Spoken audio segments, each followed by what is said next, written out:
നമസ്കാരം, എല്ലാവർക്കും പുതിയൊരു വീഡിയോയിലേക്ക് സ്വാഗതം. ഇന്ന് ഞാൻ നിങ്ങളുടെ മുന്നിൽ എത്തിയിരിക്കുന്നത് നമ്മളുടെ എല്ലാം ഭാവിയെ മാറ്റിമറിക്കാൻ പോകുന്ന വളരെ രസകരവും എന്നാൽ നമ്മളെ അമ്പരപ്പിക്കുന്നതുമായ ഒരു വലിയ ടെക്നോളജി രഹസ്യത്തെക്കുറിച്ച് സംസാരിക്കാൻ വേണ്ടിയാണ്. നിങ്ങളൊന്ന് ചിന്തിച്ചു നോക്കൂ. രാവിലെ ഉറക്കമുണരുന്നത് മുതൽ രാത്രി കിടക്കാൻ നേരം വരെ നമ്മളുടെ കൈകളിൽ നിന്ന് മാറ്റിവെക്കാൻ പറ്റാത്ത ഒന്നാണ് നമ്മളുടെ സ്മാർട്ട് ഫോൺ. സമയം നോക്കാനും സുഹൃത്തുക്കളോട് സംസാരിക്കാനും വിവരങ്ങൾ തിരയാനുമെല്ലാം നമ്മൾ ഈ ഒരു ചെറിയ സ്ക്രീനിനെയാണ് ആശ്രയിക്കുന്നത്. എന്നാൽ കഴിഞ്ഞ 15-20 കൊല്ലമായി നമ്മളുടെ ജീവിതത്തിന് ഭാഗമായി മാറിയ ഈ സ്മാർട്ട് ഫോണുകൾ പൂർണ്ണമായും ഇല്ലാതാകാൻ പോവുകയാണെന്ന് പറഞ്ഞാൽ നിങ്ങൾ വിശ്വസിക്കുമോ? പോക്കറ്റിൽ ഫോണില്ലാത്ത, കൈകളിൽ സ്ക്രീൻ ഇല്ലാത്ത ഒരു കാലം വരാൻ പോകുന്നു എന്ന് പറഞ്ഞാൽ ആദ്യമൊക്കെ ആർക്കും വലിയൊരു അത്ഭുതം തോന്നും. പക്ഷേ ടെക്നോളജി ലോകത്ത് ഇപ്പോൾ നടക്കുന്ന കാര്യങ്ങൾ ശ്രദ്ധിച്ചാൽ ഒരു കാര്യം വ്യക്തമാവും. ഇന്ന് നമ്മളുടെ എല്ലാവരുടെയും ഫോണുകളിൽ ChatGPTയും ഗൂഗിൾ ജെമിനിയും മൈക്രോസോഫ്റ്റ് കോപൈലറ്റും ക്ലൗഡ് തുടങ്ങിയ AI ആർട്ടിഫിഷ്യൽ ഇൻ്റലിജൻസിൻ്റെ ടൂളുകൾ നിരവധി നമ്മളുടെ ഫോണുകളിൽ ലഭ്യമാണ്. നമ്മളിൽ പലരും ഇവയെല്ലാം വലിയ താല്പര്യത്തോടെ ഫ്രീ ആയി ഉപയോഗിക്കുന്നുമുണ്ട്.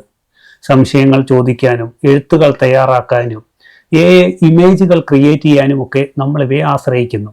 എന്നാൽ കമ്പനികൾ എന്തിനാണ് ഇത്രയും ശക്തമായ AI സംവിധാനങ്ങൾ നമുക്ക് സൗജന്യമായി ഉപയോഗിക്കാൻ തരുന്നതെന്ന് നിങ്ങൾ എപ്പോഴെങ്കിലും ചിന്തിച്ചിട്ടുണ്ടോ? സത്യത്തിൽ വരാൻ പോകുന്ന AI കണ്ണടകൾക്കും മനുഷ്യരെ പോലെ ചിന്തിക്കുന്ന ഹ്യൂമനോഡ് റോബോട്ടുകൾക്കും വേണ്ടിയുള്ള വലിയൊരു മുന്നൊരുക്കമാണ് നമ്മളുടെ ഫോണുകളിൽ ഇപ്പോൾ നടക്കുന്നത്. മനുഷ്യർ എങ്ങനെ സംസാരിക്കുന്നു, നമ്മളുടെ ആശയങ്ങൾ എന്തൊക്കെയാണ്, നമ്മൾ എങ്ങനെ ചിന്തിക്കുന്നു, നമ്മളുടെ വികാരങ്ങളും ദൈനംദിന ജീവിത ആവശ്യങ്ങളും എന്തൊക്കെയാണ് എന്നൊക്കെ കമ്പനികൾ പഠിച്ചുകൊണ്ടിരിക്കുകയാണ്. മനുഷ്യന്റെ സ്വഭാവവും ലോക വിവരങ്ങളും കൃത്യമായി മനസ്സിലാക്കി ഇതിന്റെ പോരായ്മകൾ പരിഹരിച്ച് ഒരു മികച്ച റോബോട്ടിനെ സൃഷ്ടിക്കാനുള്ളൊരു വലിയൊരു പരീക്ഷണമാണ്, അല്ലെങ്കിൽ ഒരു ടെസ്റ്റ് ഡ്രൈവ് ട്രയൽ ആണ് ഇപ്പോൾ നടന്നുകൊണ്ടിരിക്കുന്നത്. ഈ ഡാറ്റ മുഴുവൻ അടിസ്ഥാനമാക്കിയാണ് ഫോണിന് പകരമായി നമ്മളുടെ കണ്ണിൽ വെക്കുന്ന ചെറിയ സ്മാർട്ട് ഗ്ലാസുകളും നമ്മളുടെ വീട്ടുജോലികൾ ചെയ്യാൻ മനുഷ്യരെ പോലെ നടക്കുന്ന AI റോബോട്ടുകളും വരുന്നത്. ഒരു പുതിയ ലോകം സൃഷ്ടിക്കപ്പെടുന്നത് ഇന്ന് നമ്മൾ വളരെ വിശദമായി സാധാരണക്കാർക്ക് മനസ്സിലാകുന്ന രീതിയിൽ പരിശോധിക്കാൻ പോവുകയാണ്. സ്മാർട്ട് ഫോണുകളുടെ യുഗം എങ്ങനെയാണ് അവസാനിക്കുന്നതെന്നും ഭാവിയിൽ ഈ ലോകം എങ്ങനെയാണ് മാറാൻ പോകുന്നതെന്നുമാണ് ഇന്ന് ഈ വീഡിയോയിലൂടെ നമ്മൾ വ്യക്തമാക്കാൻ പോകുന്നത്. നിങ്ങളുടെ അഭിപ്രായങ്ങൾ താഴെ പങ്കുവയ്ക്കാൻ മറക്കരുത്. ആദ്യം തന്നെ നമുക്ക് നോക്കാം, എന്തിനാണ് സ്മാർട്ട് ഫോൺ കമ്പനികൾ ഇങ്ങനെ ഒരു പുതിയൊരു മാറ്റത്തിലേക്ക് വഴിതേടുന്നത്? അതിൻ്റെ പ്രധാന കാരണം മനുഷ്യന്റെ സൗകര്യമാണ്. നമ്മൾ ഇന്ന് റോഡിലൂടെ നടക്കുമ്പോഴോ വണ്ടി ഓടിക്കുമ്പോഴോ എല്ലാം താഴോട്ട് നോക്കി ഫോണിൽ ശ്രദ്ധ കേന്ദ്രീകരിക്കേണ്ടി വരുന്നു. അത് വലിയ രീതിയിലുള്ള അശ്രദ്ധക്കുറവും അപകടങ്ങൾ ഉണ്ടാക്കുന്നുമുണ്ട്. ഇതിനൊരു മാറ്റം കൊണ്ടുവരാൻ ടെക് കമ്പനികൾ വികസിപ്പിക്കുന്ന ഒന്നാണ് AI സ്മാർട്ട് ഗ്ലാസുകൾ. നിങ്ങളൊരു സാധാരണ കണ്ണട വയ്ക്കുന്ന പോലെ ഒരു ഗ്ലാസ് ധരിച്ചാൽ മതി. വഴിയറിയാനും ഗൂഗിൾ മാപ്പ് നോക്കണമെങ്കിൽ ഫോണിൽ താഴെ നോക്കേണ്ടതില്ല.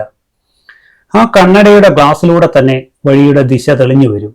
നിങ്ങൾക്ക് വരുന്ന ഓരോ വാട്സപ്പ് മെസ്സേജുകൾ വായിക്കാനും ഒരു ഫോൺ കോൾ എടുക്കാനോ കൈകൾ ഉപയോഗിക്കാതെ കണ്ണടയിലെ ചെറിയ AI അസിസ്റ്റന്റിനോട് സംസാരിച്ചാൽ മതിയാവും.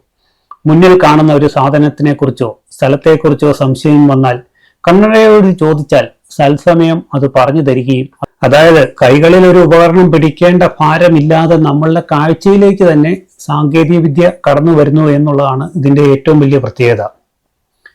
പിന്നെ ഇതിനേക്കാൾ വലിയൊരു വിപ്ലവം എന്ന് പറയുന്നതെന്ന് പറഞ്ഞാൽ ഹ്യൂമനോഡ് AI റോബോട്ടുകളുടെ രൂപത്തിലാണ്. പണ്ടൊക്കെ സിനിമകളിൽ മാത്രം കണ്ടിട്ടുള്ള മനുഷ്യരെ പോലെ 2 കാലിൽ നടക്കുന്ന റോബോട്ടുകൾ ഇപ്പോൾ യഥാർത്ഥ ജീവിതത്തിലേക്ക് വന്നുകൊണ്ടിരിക്കുകയാണ്. ലോകത്തിലെ വൻകിട കമ്പനികളായ ടെസ്ലയും ആപ്പിളുമെല്ലാം ഇത്തരം റോബോട്ട് ഉണ്ടാക്കുന്നതിൽ വലിയ മത്സരത്തിലാണിപ്പോൾ. ഇതുകൊണ്ട് നമുക്ക് എന്ത് ഗുണമാണ് ഉണ്ടാകാൻ പോകുന്നതെന്ന് ചോദിച്ചാൽ, ഭാവിയിൽ നമ്മളുടെ വീടുകളിൽ ഒരു സഹായിയെ പോലെ ഇവ പ്രവർത്തിക്കും. വീട്ടിലെ തറ വൃത്തിയാക്കാനും സാധനങ്ങൾ അടുക്കി വെക്കാനും തോട്ടങ്ങളിലെ പണി ചെയ്യുവാനും പ്രായമായവർക്ക് വെള്ളവും മരുന്നും ഒക്കെ കൃത്യസമയത്ത് എടുത്തു കൊടുക്കുവാനും ഒക്കെ ഇത്തരം റോബോട്ടുകൾക്ക് കഴിയും. വെറൊരു യന്ത്രം എന്നതിലുപരി നമ്മളുടെ ഫോണിൽ സംസാരിപ്പിച്ചു പഠിപ്പിച്ച AI ബുദ്ധികൾ കൊണ്ട് നമ്മൾ പറയുന്നത് കൃത്യമായി മനസ്സിലാക്കാനും മനുഷ്യരെ പോലെ കാര്യങ്ങൾ കണ്ടു പഠിക്കാനും ഇവയ്ക്ക് സാധിക്കും. ഇന്ന് വലിയ ഫാക്ടറികളിൽ മാത്രം ഉപയോഗിക്കുന്ന AI റോബോട്ടുകൾ ഏതാനും വർഷങ്ങൾക്കുള്ളിൽ നമ്മളുടെ സാധാരണ വീടുകളിലേക്കും എത്തുന്ന കാഴ്ചയായിരിക്കും ഇനി നമ്മൾ കാണാൻ പോകുന്നത്. ഇതൊക്കെ കേൾക്കുമ്പോൾ നമ്മളുടെ നാട്ടിലെ സാധാരണക്കാരായ ആളുകൾക്ക് തോന്നുന്ന ഒരു പ്രധാന കാര്യമുണ്ട്. ഇവയെല്ലാം വാങ്ങാൻ വലിയ പണക്കാർക്ക് മാത്രമല്ലേ സാധിക്കൂ, സാധാരണക്കാരായ നമ്മൾക്ക് ഇത് വാങ്ങാൻ സാധിക്കുമോ എന്നുള്ളത്. നമ്മൾ പഴയ കാര്യങ്ങളൊന്ന് ഓർത്തു നോക്കിയാൽ മതി. പണ്ട് മൊബൈൽ ഫോണും ഇന്റർനെറ്റും കമ്പ്യൂട്ടറും എല്ലാം വരുന്ന സമയത്തും ഇതേ ചിന്തയായിരുന്നു എല്ലാവർക്കും. ഇപ്പോഴാണെങ്കിൽ സോളാർ പാനലുകൾ വരെയാണ് നമ്മളുടെ എല്ലാം വീടുകളിൽ. അന്നൊക്കെ അതിന് വലിയ ചെലവുകളായിരുന്നു. എന്നാൽ ഇപ്പോൾ സാധാരണക്കാരുടെ വീടുകളിൽ പോലും അത് സുലഭമായി മാറി എന്നുള്ളതാണ്. അതുപോലെ തന്നെയാണ് ഇതും. തുടക്കത്തിൽ ഉയർന്ന വിലയായിരിക്കുമെങ്കിലും കാലക്രമേണ എല്ലാവർക്കും വാങ്ങാൻ കഴിയുന്ന ചിലവിലേക്ക് ഈ ടെക്നോളജികളും മാറും എന്നുള്ളതാണ് ഇതിന്റെ ഏറ്റവും വലിയ കാര്യം. സാങ്കേതിക വിദ്യകൾ വരുമ്പോൾ നാം ചിന്തിക്കേണ്ട ചില കാര്യങ്ങൾ കൂടിയുണ്ട്. നമ്മളുടെ സുരക്ഷിതത്വവും സ്വകാര്യതയുമാണ് ഇതിലെ ഏറ്റവും പ്രധാനപ്പെട്ട കാര്യം. മുഴുവൻ സമയം കൃത്യതയുള്ള കണ്ണടകളും വീടിന് ചുറ്റും നടക്കുന്ന റോബോട്ടുകളും വരുമ്പോൾ നമ്മളുടെ സ്വകാര്യ വിവരങ്ങൾ എങ്ങനെ സംരക്ഷിക്കപ്പെടുന്നു എന്നതിന് വലിയൊരു ചോദ്യമായിട്ടാണ് ഉള്ളത്. കമ്പനികൾ ശേഖരിക്കുന്ന നമ്മളുടെ ഡാറ്റ എങ്ങനെ ഉപയോഗിക്കുന്നു എന്നതിനെക്കുറിച്ച് നമ്മൾ ബോധവാന്മാരായിരിക്കണം. സാങ്കേതികവിദ്യ വളരുന്നതിനോടൊപ്പം കൃത്യമായ സുരക്ഷാ സംവിധാനങ്ങളും ഇതിനോടൊപ്പം വരുന്നുണ്ടോ എന്ന് നമ്മൾ നിരീക്ഷിക്കേണ്ടതുണ്ട്. സാങ്കേതികവിദ്യ മുന്നോട്ട് കുതിക്കുമ്പോൾ മാറ്റങ്ങളെ ഉൾക്കൊള്ളാൻ നമ്മളും തയ്യാറാകണം. സ്മാർട്ട് ഫോണുകൾ നമ്മളെ അടിമകളാക്കിയ കാലത്തു നിന്ന് കൈകൾ പൂർണ്ണമായും സ്വതന്ത്രമാകുന്ന കൂടുതൽ എളുപ്പമുള്ള ഒരു പുതിയ യുഗത്തിലേക്കാണ് നമ്മൾ ഇനി മുൻപോകുന്നത്. സ്മാർട്ട് ഫോണുകൾ ഇല്ലാത്ത ഒരു ജീവിതത്തെക്കുറിച്ച് നിങ്ങൾക്ക് എന്താണ് പറയാനുള്ളത്? ഭാവിയിൽ നിങ്ങളുടെ വീട്ടിൽ എല്ലാ ജോലികളും ചെയ്തു തരുന്ന ഒരു റോബോട്ട് ഉണ്ടാകുന്നത് നിങ്ങൾ ഇഷ്ടപ്പെടുന്നുണ്ടോ? നിങ്ങളുടെ വിലയേറിയ അഭിപ്രായങ്ങൾ തീർച്ചയായും താഴെ കമൻറ്റിലൂടെ എഴുതുക. ഈ വിവരങ്ങൾ നിങ്ങൾക്ക് ഉപകാരപ്പെട്ടു എന്ന് തോന്നിയാൽ വീഡിയോ ലൈക്ക് ചെയ്യാനും ചാനൽ സബ്സ്ക്രൈബ് ചെയ്യാനും മറക്കരുത്. കൂടുതൽ അറിവുകളുമായി നല്ലൊരു വീഡിയോ ആയിട്ട് വീണ്ടും വരുന്നത് വരേക്കും ബൈ.